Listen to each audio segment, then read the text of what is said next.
இந்த கதை கண்ணனின் மன தூய்மையை பற்றிய சான்றாக சொல்லப்படுகிறது. இதில் பாரத போர் முடிந்த பின்னர் நிகழ்ந்த சில சம்பவங்கள் கண்ணனின் பாசமும் கருணையும் மனத்தின் பரிசுத்தத்தையும் வெளிப்படுத்துகின்றன. போரின் முடிவில் பாண்டவர்களின் எதிரிகள் படுகொலை செய்யப்பட்டு பல உயிர்களை இழந்து தங்களின் வாரிசுகளையும் இழந்த நிலையிலும் உத்தரையின் கருவிலிருந்த குழந்தையையும் காக்க கண்ணன் காட்டிய அன்பும் தன்னிச்சையற்ற பக்தியும் அவரது மனத்தின் தூய்மையையும் கூறுகிறது. போருக்குப் பிறகு பாரத போர் முடிந்து துரியோதனன் சாவடைந்த பின் அவனின் நண்பர் அசுவத்தாமன் துரியோதனனின் இழப்பால் வருந்தி பாண்டவர்களின் அழிவை திட்டமிடுகிறார். அவர்களை வேரோடு அழிக்க முடிவெடுத்து பாசறையில் இருந்த பாண்டவர்களை கொல்ல முயற்சி செய்தான்.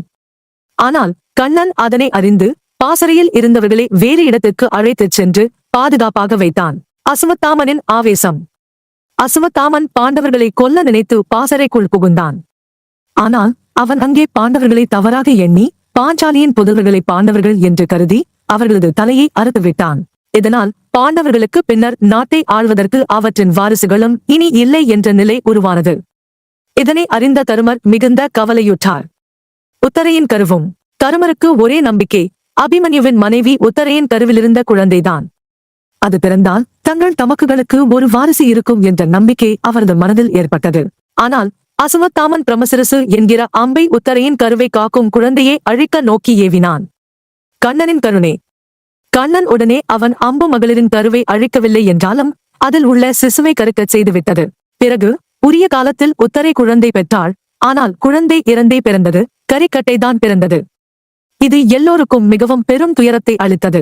கண்ணன் அந்த குழந்தையை உயிர் பெறச் செய்வதாக கூறினான். இதனை அறிந்து பல முனிவர்களும் சாஸ்திர அறிஞர்களும் அங்கு திரண்டனர். கண்ணன் பிரம்மசரிய விரதத்தை சிறிதும் விலகாமல் கடைபிடித்தவர் யாராவது தொட்டால் குழந்தை உயிர் பெறும் என்று கூறினான். முனிவர்களின் முயற்சி. பல முனிவர்களும் தங்களை பற்றி பெருமை பேசி கரிக்கட்டையை தொட்டனர். ஆனால் குழந்தை உயிர் பெறவில்லை. இதனைக் கண்டு அனைவரும் ஏமாற்றத்தில் ஆழ்ந்தனர். கண்ணன் தானே அந்த கரிக்கட்டையை தொடவும் அது குழந்தையாகி உயிர் பெற்றது. கண்ணனின் மன தூய்மை.